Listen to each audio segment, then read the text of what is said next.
Depuis le début, personne ne s'est jamais tenu au sommet du ciel.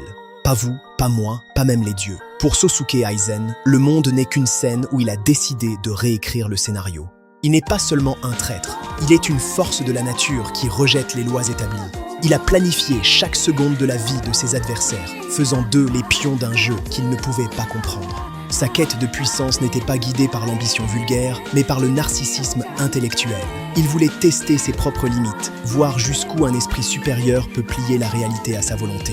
Mais au sommet, il n'y a que le vide. Aizen a découvert la solitude de la perfection. En se plaçant au-dessus de tous, il s'est condamné à ne plus jamais être compris par personne. Une prison dorée bâtie par son propre génie. L'ascension divine exige de tout briser. Les liens, les amitiés et même le ciel lui-même. Il a préféré régner sur le néant plutôt que de servir dans une réalité qu'il jugeait médiocre et stagnante. Il a créé des illusions si parfaites que ses ennemis se sont battus contre des ombres. Mais au final, n'était-il pas lui-même l'esclave de sa propre illusion, celle d'être le seul capable de porter le poids du monde?